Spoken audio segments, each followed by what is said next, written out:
Hello, this is Claus Jensen and welcome to another game analysis video. Up until now I've only done analysis of my own games, but for a while I've been thinking of doing a video on a classic game between two great players. But which game should I choose? I never doubted that I wanted to present one of Bent Larsen's games. He's of course the first ever Danish Grandmaster and still the strongest player Denmark ever had, relatively speaking.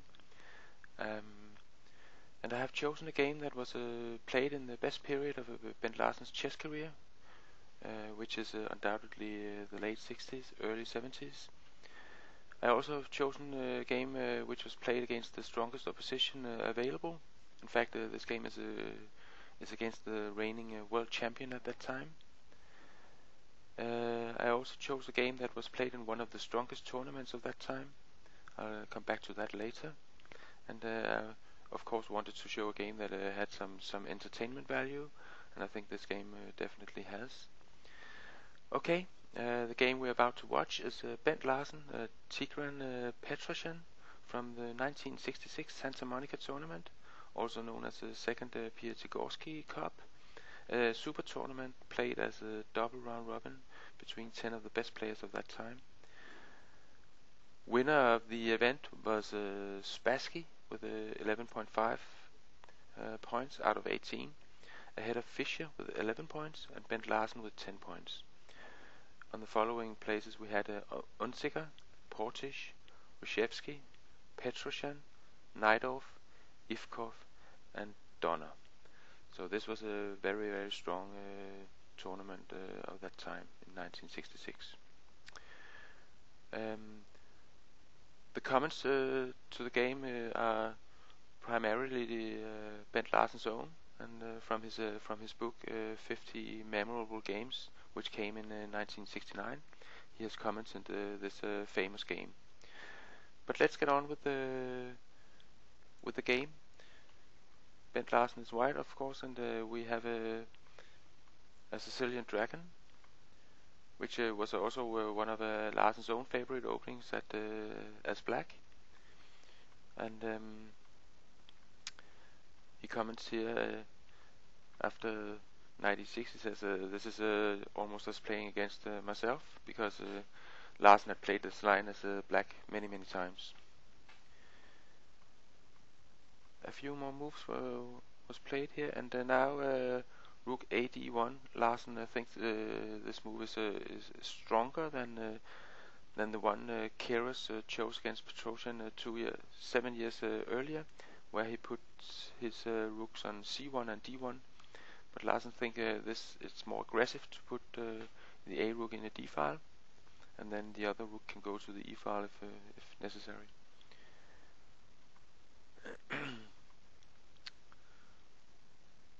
In this position, Petrosyan played Rook E8, and Larsen believes this is a poor move.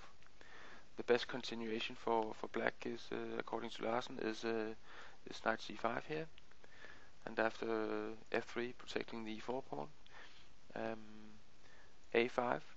This was actually played by Larsen himself against Portisch 2 years before this game. But Petrosyan played Rook E8, and now Larsen played F4. And here Petrosyan himself said that he didn't like the Knight C5 plan here,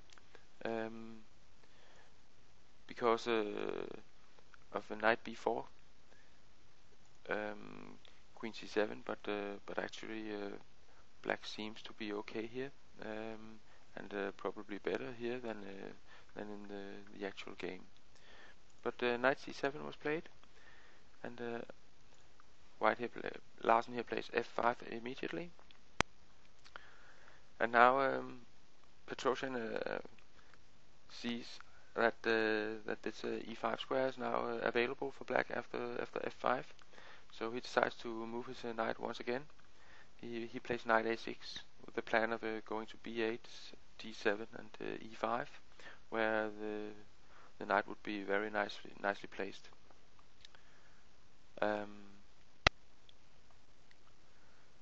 Also note here that knight takes d5 here, e takes d5 would give white some excellent attacking chances without black having any counterplay at all. So knight a6 is clearly a better move.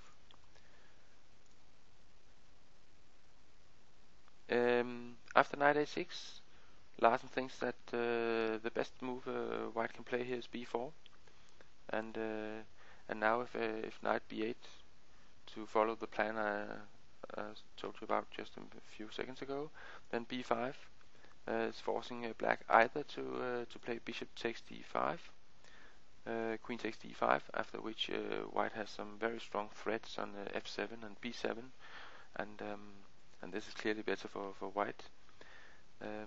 And if not, bishop takes d5, then for example bishop d7, but then the d7 square is blocked. The knight on b8 cannot move to d7 and e5 now, so this is very good for white. But Larsen didn't play b4. Instead, he played bishop g4, and now came knight c5, f takes, and Petrosian took with the h pawn. Taking with the f pawn is also possible. Then would follow bishop takes c5, d takes c5, bishop e6 check.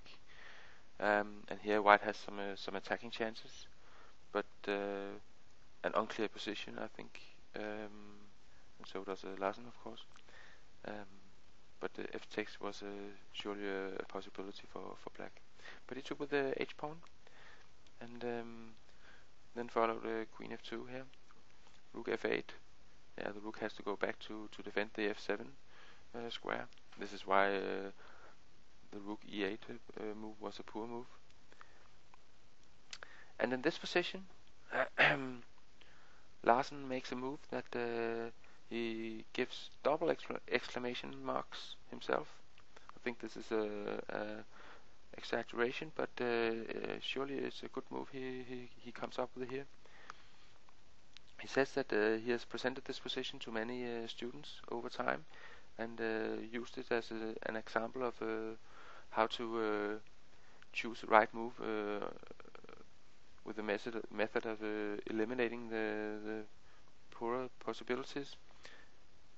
Here, for example, bishop takes c5, d takes, and knight f6, knight f6 check, winning the black queen.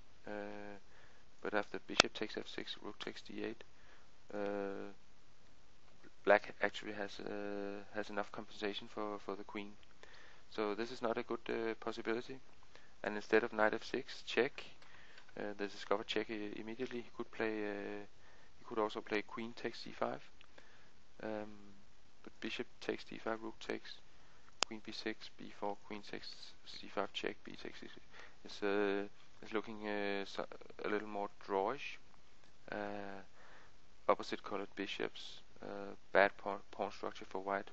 He is a pawn up, but this is not looking very easy to win. In fact, it looks almost a certain draw. So that is also a bad possibility. Another possibility in this position could be queen h4, trying to create some attack on the king side. But then black simply plays. It takes the strong knight on d5 and plays e6 here, threatening to exchange the queens and threatening the rook on d5. So this is also good for gives black no problems. So what white has to do here is to play e5, which is a very strong move.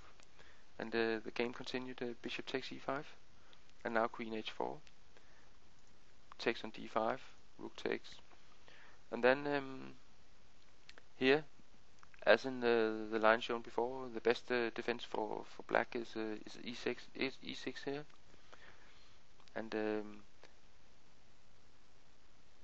now white can do no better than then exchanging the queens, and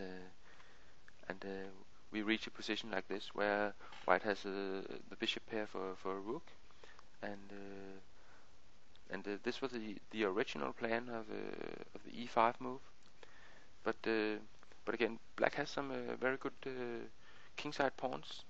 They are pretty strong, and he has control of the d file. So surely black has some counterplay, and still white may have some slight remote winning chances here after, for example, f5. A line like this. White has some chances after rook d1 here. Then white can take control of the d file, and he may have some small chances. And if instead of taking on b2, black may double the rooks in the d file, but then rook e1 is good for white, and it's also offering some winning chances. But of course this would be hard work for white to win here. So e6 is clearly the best defense for black in this position. But the world champion Petrosyan, he played knight e6 here, and in fact this is overlooking a strong move coming 3 moves later, as we shall see as the game progresses. Larsen played rook f3, and then in this position Petrosyan he touched the bishop on e5. He wants to play bishop f6, and then just as he touches the bishop, he now sees what is coming a few moves later. But he had to play. He had touched the bishop, so he had to play bishop f6 as was his intention until he saw what was coming. In fact, the best he could have done here instead of bishop f6 was probably f5. And then some complications and some strong attack is coming here for white. He plays rook h3. Black has to move his king, and then this line g4. This was the line Larsen had planned, but now black has a very strong move. The only defense here is knight g7. And after bishop g5 check, king e6, queen g6, bishop f6, g takes, king d7. Then the black king escapes, and after taking here on g7, white has a pawn up, and a very active position. And of course he has some winning chances here, but again he has to work very hard to win this game. So this is clearly the best chance for black, because now after the move bishop f6 here, then came queen h6, and now black retreats his bishop to g7, and now comes the move that Petrosyan he missed a few moves ago, and a move that surprised the Kibitzers a lot when they saw this, and I think it could be fun for you to have a chance to guess what move came next from the hands of Larsen here. I give you just a few seconds. You can pause the video if you want to have a closer look, but I'll pause just for a few seconds and try to find the next move here.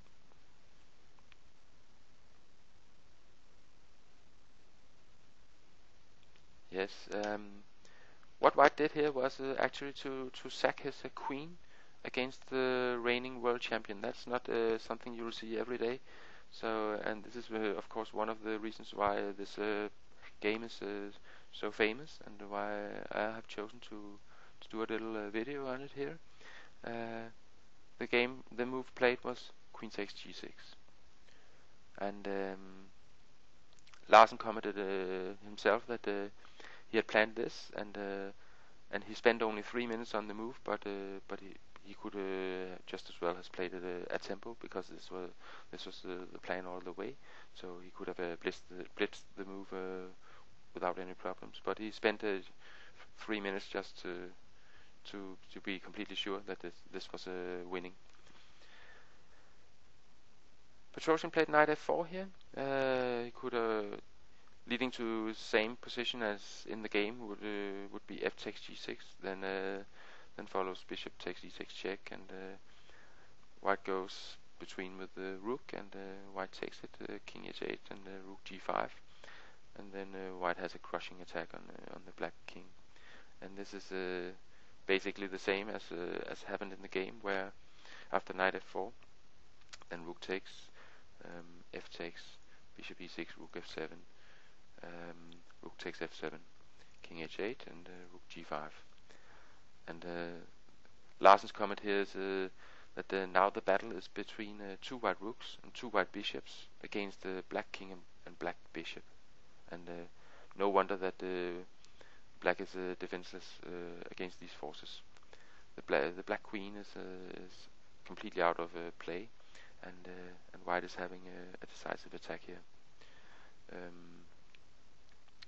Another thing that I forgot to mention above here, I think I'll just move back a few moves here.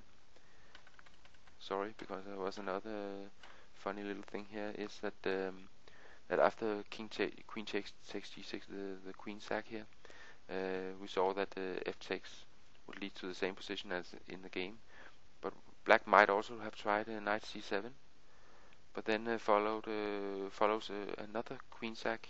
Then white simply takes here on g7, and there's a mate in 3.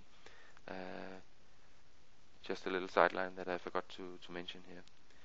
But back to the position here, where Larsen says that that black is defenseless, and of course he is.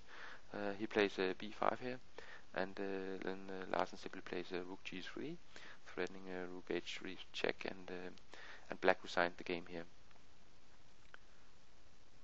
Of course, Petrosian here made a few mistakes in the game, but Larsen played a very nice game, aggressive game, good attacking chess, and of course being able to sack the queen against the reigning world champion is really something that only a few players will experience in their lives. So I hope you enjoyed this game, and I hope to see you on my blog at klausjensen.com. Bye bye for now.